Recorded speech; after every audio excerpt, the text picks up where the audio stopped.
So you're having trouble finding yeast to make your bread. Well, we've done recipes making bread without yeast on this channel bunches of times. Usually it's just bannock bread. Today we're going to try something different. Today we're going to make some beer bread.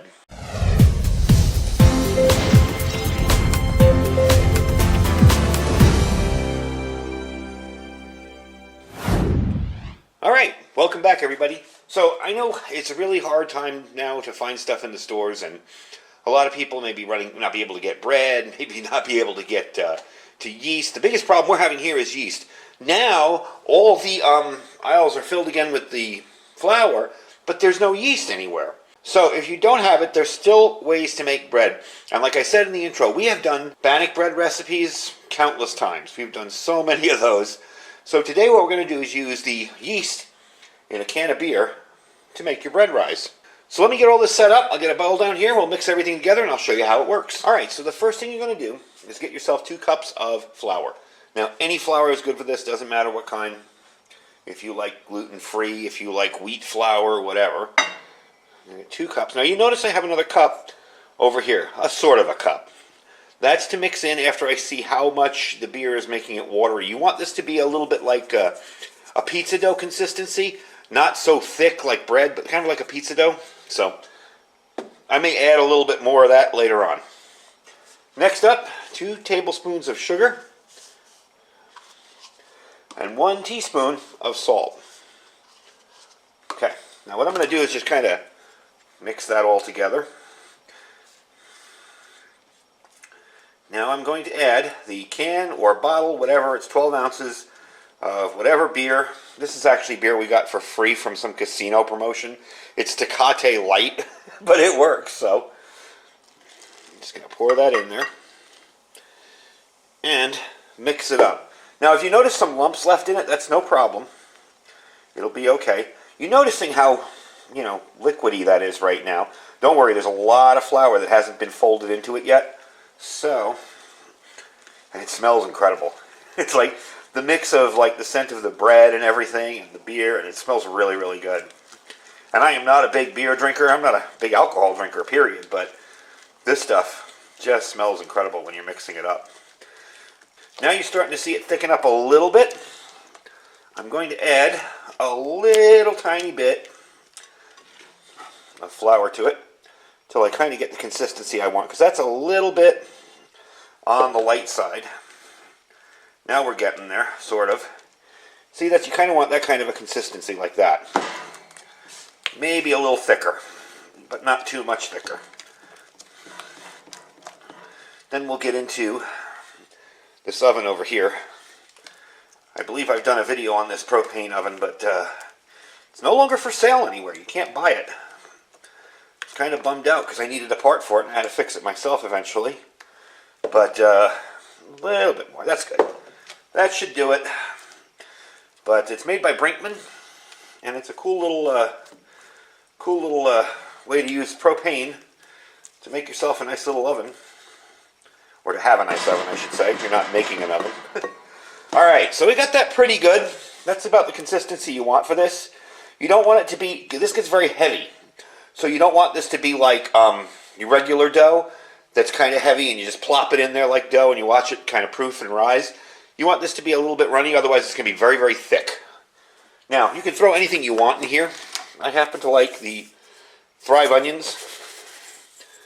So I just take a little bit, I like onion bread, and mix them in there. You don't have to worry about hydrating them.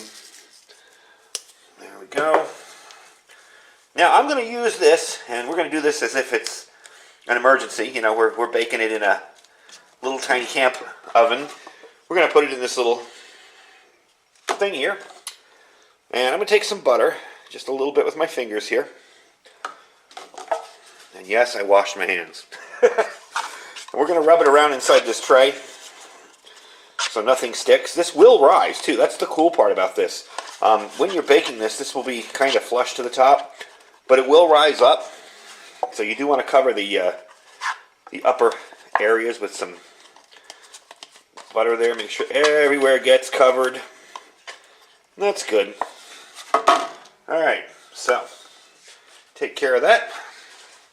Now I'm going to move the camera so you can see the oven, and we're going to pour this in here. All right, really quick, I've done a video on this. I will link it down below. This is a Brinkmann oven. If you find these and you can find one that's still for sale, by all means buy it. They're really cool, but they went out of business. Now, I bought this, I would say, gosh, I want to say back in 2005, and it was at Walmart. And they were very inexpensive. I think they were like 45 bucks. So for an oven, that's not bad. It does come with a pan and a cookie sheet, but it's all small because you can see the size of it in here. So that's pretty much it in here. And to light it, let me get around the other side here. You're going to turn on the gas, open it up, and there you go. It's lit. You click it once on the side there and it has a little spark that will go into the flame, and you've got fire.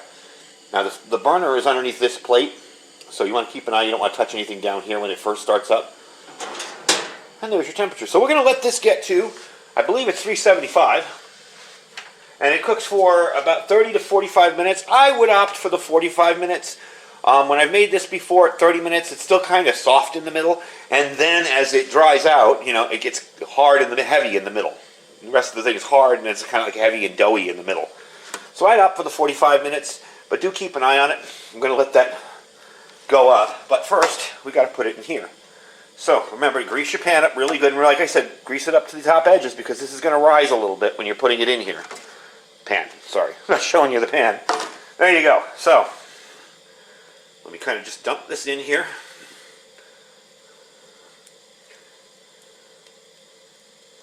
Okay. And you might have some left over. I know I've done this before and had a little bit left over. Not the end of the world. You can always make another batch. You'll probably be making a bigger one than this. This is more of a how I do it in an emergency situation, but you can see there that will rise up. So I'm going to wait till that reaches 375. We're going to stick it in there and come back in about 40 minutes, 45 minutes. All right, we are up to temperature. I am going to turn it down a little bit because it's going up rapidly. But basically all you're going to do is just put your bread in the oven there and set your timer and come back. And as you can tell, this does run on 1 pound propane tanks. That's a full one. It probably maybe will use a third or a quarter, more like a quarter, to do this when I've done it before in the past. It doesn't take a lot of fuel to do this, but this is a very, very handy emergency oven. And, you know, when you have situations where you don't have things you want in the grocery store, kind of a cool way to make some bread. So let's give it its 45 minutes, and I'll bring you right back when it's all done. We'll see what it looks like. All right, so the time's done. I let it cool off a little bit in there because I didn't want to reach in there. It's kind of close quarters. So I let the stove cool off a little bit. And there you go. Told you it would rise. So, see if I can get this out without burning the heck out of myself. There we go. Now, whoops. Let's take a look at that. Let me bring that up close so you can see. And the only thing I'm wondering about, see if I can read quick enough. Oh yeah, look at that. Pops right out of the, woo.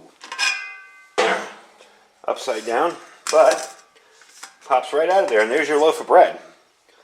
That's pretty friggin' cool. I suspect it separated like that because it didn't have anything to go up above that. You know, the pan wasn't that tall. So let me get everything out of the way, and we'll cut a piece and try it out. All right, so there it is. Got the oven moved out of the way. That was actually a good test for the oven too. You know, I like to take my gear out and test it once in a while. It's kind of why I started the channel, was to test out my own gear and make sure it's all functioning. So running a drill like that and kind of cooking like you lost power or whatever is a good way to test out your gear. Let's cut it open and see. Nice thick crust there. Oh yeah, that's perfect. Let's get some butter on that. And of course, until we get smell-o-vision, I can't tell you what it smells like, but it's like a very faint smell of beer and onion. So I got some butter here. Try and put that on there. I'll just let it melt it because it's super hot. I'll cut it there. That's where it wants to be cut anyway. Let's try it out.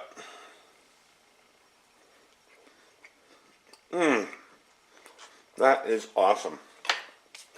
Now again, it's going to have a very heavy taste to it. You know, it's a heavy bread. It's not super light and airy and fluffy. Think kind of like sourdough. But you can see what that looks like. And that is just amazing. That's really good. And the crispy part, nice and crispy on top. Take a look at it. So that's an easy way to make bread in a pinch or an emergency where there's no yeast anywhere.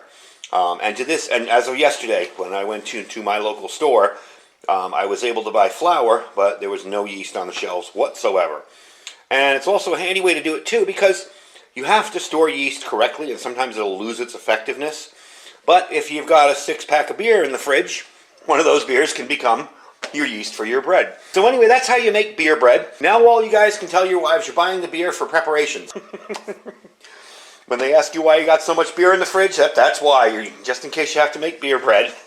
Hope you guys enjoyed the video today. I thought this was kind of handy, given the way things are not available in supermarkets at the moment, and make life a little easier. Make yourself something really good, nice little snack, and test out your gear or your skills in the meantime, for those of you that don't cook regularly. Anyway, folks, I hope you enjoyed the video. Don't forget to check out our Amazon link down below. That's our Amazon store. I try to put everything I review in that store, but if you want to just check out the link and support the channel, just click the link, use the search bar, shop for what you normally would. It really helps out the channel a whole lot. Don't forget to check out our Thrive Life link down below if you're interested in getting started in some good quality freeze-dried food, good for 25 years, good stuff, and it's not all that expensive either. You can do it at either the big number 10 cans or the pantry cans, so you can get started rather inexpensively.